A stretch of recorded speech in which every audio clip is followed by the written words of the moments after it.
मटण दुकानं 100% हिंदू समाजाचं तिथे प्राबल्य असेल, विकणारा पण हिंदू असेल. नितेश राणे हा संधी साधू माणूस आहे. योगी व्हायचा आहे, जोगी व्हायचा आहे की मला पुढचा माहीत नाही. व्हिडिओ पहा, हलाल केलेलं असं मटण दाबून खाताना दिसत आहेत. तेही खात आहेत, वडीलही खात आहेत. रमजानच्या ईद मिलन समारोहामध्ये मटण तोडताना ते दिसत आहे.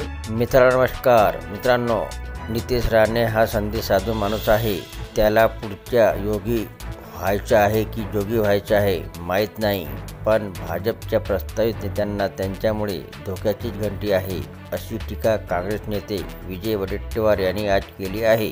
नितेश राणे यांनी हलाल मटणावर केलेल्या वक्तव्यानंतर त्यांच्यावर सर्वांकडून जोरदार टीका केली जात आहे. त्याच पार्श्वभूमीवर आज वडेट्टीवार यांनी देखील राणे यांच्यावर निशाणा साधला. पुढे बोलताना विजय वडेट्टीवार म्हणाले की नितेश राणे यांचे जुने व्हिडिओ काढून बघा, त्यात हे हलाल केलेले मटणच दाबून खाताना दिसत आहेत. त्यांच्यासोबत त्यांचे वडील देखील आहेत. रमजानच्या ईद मिलन समारंभात त्यांनी मटण तोडल्याचे व्हिडिओ देखील आहेत. मग याचा अर्थ काय समजावा? सोयीनुसार विष पेरण्याचे काम तुम्ही करत असाल तर त्यांना लोकशाही म्हणायचे नाही, असाच याचा अर्थ होतो.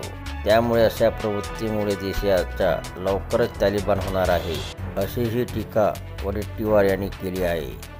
तत्पूर्वी मुघल शासक औरंगजेबच्या कबरीवरून चालू असलेल्या वादानंतर राज्यात आता झटका आणि हलाल मटणावरून आरोप प्रत्यारोपाचे फेरी झडत आहेत.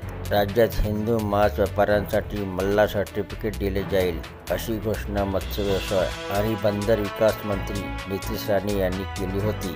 ज्यांच्याकडे मल्हार प्रमाणपत्र आहे त्या दुकानातूनच हिंदू समाजाच्या लोकांनी मांस खरेदी करावे, असे आवाहनही नितेश राणे यांनी केले होतं. त्यावरून राज्यात हलाल विरुद्ध झटका मटण असा वाद सुरू झाला आहे. तर हे होते मित्रांनो महाराष्ट्र राज्यातल्या नवीन राजकारणाबद्दलची माहिती आवडली असेल तर चॅनलला सबस्क्राईब करायला विसरू नका.